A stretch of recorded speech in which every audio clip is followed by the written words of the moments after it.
चैतन्य। प्यारे दोस्तों, प्यारे राजकुमार और राजकुमारियों, मैं महाराष्ट्र में बम्बई में रहता हूँ। हर स्टेट के अंदर ज्ञानी पुरुष हुए हैं। अपने महाराष्ट्र में जो है संत ज्ञानेश्वर करके ज्ञानी पुरुष हो गए। उसका उम्र सिर्फ 21 साल का था। उसने 15 साल में ज्ञानेश्वरी गीता लिखी थी। तो ये जो ज्ञानेश्वर है, अभी देखो वो हर शब्द जो है ना उसका भी एक अर्थ होता है, जो ज्ञान का ईश्वर है। तो उसने जो 21 साल के अंदर जो समाज को दिया, मैं ऐसा मानता हूँ कि इसके जैसा और ज्ञानी पुरुष और कोई नहीं है कि कम उम्र में उसने हमारे समाज को बहुत दिया। वो मानते थे कि आत्मा का ज्ञान पाए बिना, समझे बिना, अनुभव किए बिना हमारा जीवन अधूरा है। तो मैं आपको जो भी बताऊंगा वो सोल पावर के बताऊंगा। ये उस जमाने में चांगदेव करके एक ज्ञानी पुरुष था। उसने कितनी बार मौत को ठहराया था और उसकी उम्र 1400 साल थी। उसने जीव जंतु के ऊपर जो है वो उसको कंट्रोल किया था। तो उनको है ना बहुत बड़ा अभिमान था, लेकिन ज्ञानेश्वर की ख्याति भी बहुत बड़ी थी। तो चांगदेव ने सोचा कि मुझे ज्ञानेश्वर को मिलना चाहिए। तो जो अहंकारी रहता है ना वो दिखाता है, और जिसके पास अहंकार नहीं है ना उसको उसके अंदर जो है ना वो निखर के आता है। आप आंख बंद करोगे तो भी दिखाई देगा।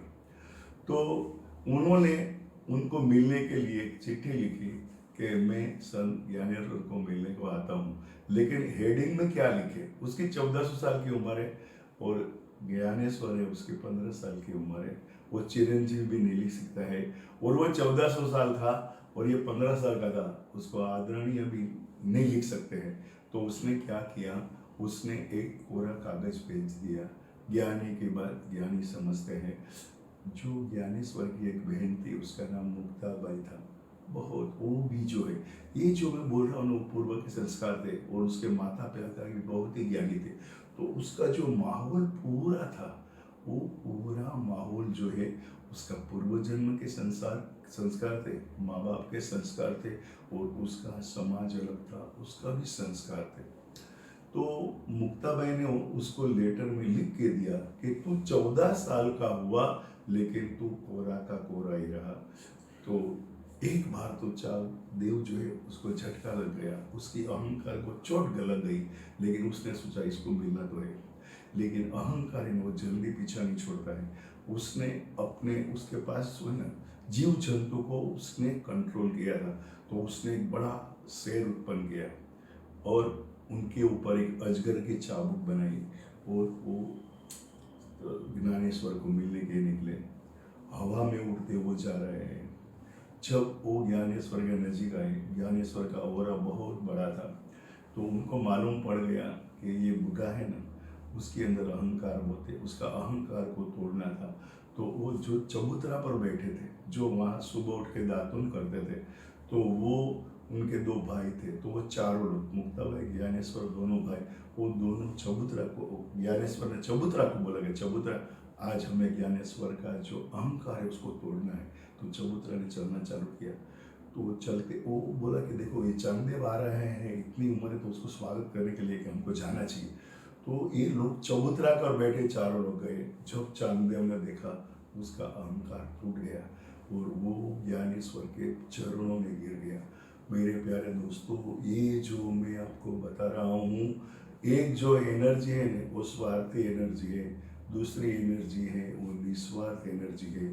तो मैं आपको यही कहना चाहता हूँ कि हम सभी लोग जो है वो विराट चैतन्य का अंश है। इस ब्रह्मांड में जो कुछ भी सर्जन हुआ है, मैं आपको इतना ही कहता हूँ कि आपको दिखता है तो आपको कोई बनाने वाला होगा। तो कोई भी आपको कुछ भी बोलेगा कि इसने बनाया उसने बनाया, लेकिन आप ही सोचो, हमको 5 पीढ़ी के बाद उनका नाम मालूम नहीं होता है, इसलिए हम उसको विराट चैतन्य शक्ति कहते हैं। उसके हवाले हमको जाना है। आज 5 पीढ़ी के बाद हमको किसी का दादा परदादा का नाम मालूम नहीं होता है, लेकिन हम हैं ये दुनिया चल रही है। दुनिया में इतनी चीजें हैं कि फल है, फ्रूट है, पहला बीज कहाँ से आया? खाली आप सोचोगे कि ये विराट चैतन्य शक्ति की पावर से, और हमारे यहाँ वो बड़ा सर्जनहार है, हम छोटे सर्जनहार है। मैं बार बार इसलिए करता हूँ कि मुझे आपको चोट देनी है, आपके अंदर का पावर का आपको इस्तेमाल करना है। सोचो, समझो, अनुभव करो, आपका समस्त परिवार का जीवन आनंदमय और मंगलमय बने, इसी विराट चैतन्य को प्रार्थना करता हूँ। नमस्ते चैतन्य।